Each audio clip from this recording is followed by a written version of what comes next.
Hello friends, welcome to my channel ChettinadTamilFood. So இன்னைக்கு நம்மளோட சேனல்ல நம்ம என்ன வீடியோ பார்க்க போறோம் அப்படினு பாத்தீங்கன்னா மணமணக்கும் செட்டிநாட்டு மீன் குழம்பு. ஸோ இது எப்படி செய்யலாம் அப்படின்றத பார்க்குறதுக்கு முன்னாடி நீங்கள் இன்னும் நம்மளோட சேனலை சப்ஸ்கிரைப் பண்ணலன்னா சேனலை சப்ஸ்கிரைப் பண்ணிவிடுங்க. இப்போ வாங்க நம்ம செட்டிநாடு மீன் குழம்பு எப்படி வைக்கலாம் அப்படின்றத பார்க்கலாம். தேவையான அளவு ஆயில் வந்து ஆட் பண்ணிக்கலாம். இப்போது அதில் 6 வெந்தயம் வந்து ஆட் பண்ணிக்கலாம். ஸோ வெந்தயம் நல்லா வந்து பொரியணும். வெந்தயம் நல்லா பொரிஞ்ச உடனே நம்ம 1/2 டேபிள் ஸ்பூன் வந்து கடுகு, 1/2 டேபிள் ஸ்பூன் உளுந்து இதை ஆட் பண்ணிக்கலாம். ஸோ இது எல்லாமே வந்து நல்லா பொரியணுங்க.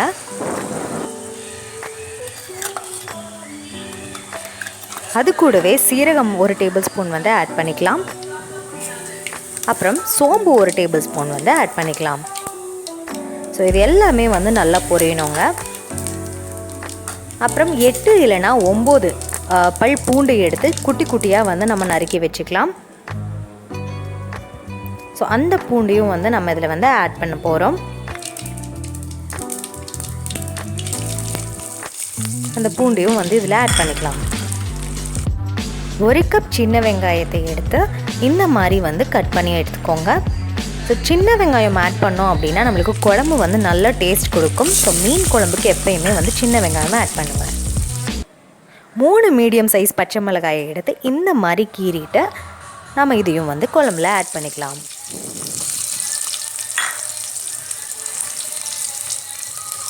இப்போ அது கூட கருவேப்பிலையும் வந்து ஆட் பண்ணிக்கலாம். வெங்காயம் நல்லா பொன்னிறமாக வர வரைக்கும் நல்லா வதக்கி விடுங்க.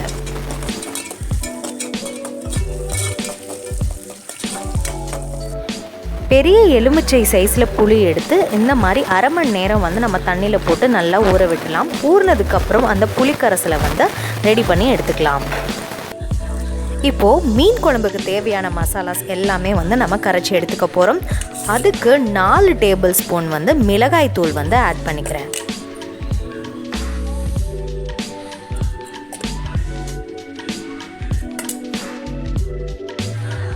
இப்போது அது கூடவே 4 டேபிள் ஸ்பூன் அளவுக்கு மல்லித்தூளும் ஆட் பண்ணிக்கிறேன்.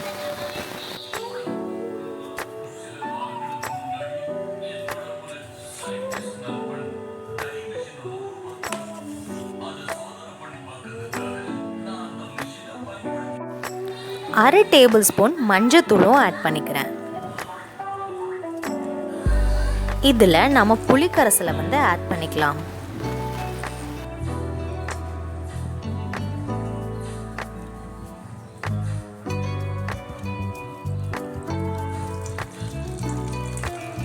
நல்ல வடிகட்டி ஆட் பண்ணிக்கோங்க.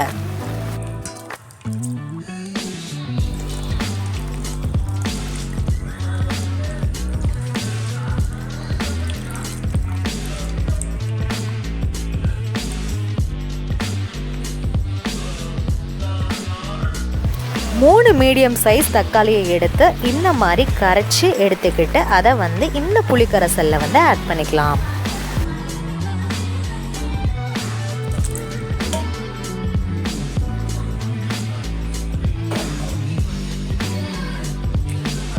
இப்போ இது எல்லாத்தையும் நம்ம கையிலேயே வந்து நல்லா மிக்ஸ் பண்ணி விடலாம்.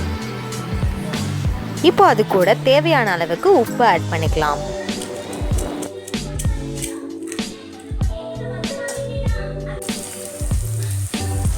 வெங்காயம் பார்த்தீங்கன்னா நல்லா வதங்கிடுச்சு. இப்போ நாம் அந்த ரெடி பண்ணி வச்சிருந்த மிக்ஸை வந்து இதில் ஆட் பண்ணிக்கலாம்.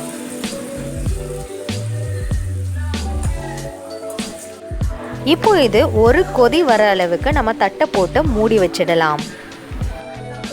இன்றைக்கி நான் எடுத்துருக்கிற மீன் பார்த்தீங்கன்னா சூறை மீனுங்க. இது கேரளாவில் வந்து ரொம்ப ஃபேமஸ். நடுவில் ஒரே ஒரு முள் தாங்க இருக்கும். மற்றபடி இது வந்து பார்த்திங்கன்னா ஒரு சிக்கன் சாப்பிட்ற மாதிரியும் மட்டன் சாப்பிட்ற மாதிரியும் சாப்பிட்லாம். முள் வந்து ரொம்ப கம்மி. இப்போ பார்த்திங்கன்னா ஒரு கொதி நல்லா வந்துருச்சுங்க. இப்போது நாம் இதில் வந்து ஒரு 2 மீன் துண்டை வந்து இதில் நம்ம போட்டு மூடி வச்சிடலாம். அப்புறம் ஒரு 5 நிமிஷம் கழித்து நம்ம எல்லா மீன் துண்டையுமே வந்து இதில் போட்டுட்டு குழம்பை வந்து நல்லா மூடி போட்டு நல்லா வேக விட்டுடலாம்.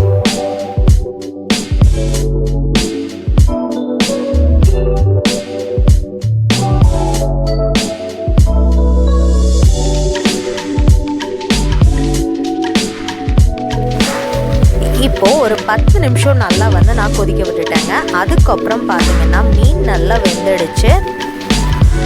ஸோ சூப்பராகவும் வந்து ரெடி ஆயிடுச்சு. சுவையான செட்டிநாட்டு மீன் குழம்பு சூப்பராக ரெடி ஆயிடுச்சு. ஸோ இந்த வீடியோ பார்த்ததுக்கு ரொம்பவே நன்றிங்க. இந்த மீன் குழம்பு உங்கள் வீட்லேயும் செஞ்சு நீங்களும் அசத்துங்க. பாய் பாய்.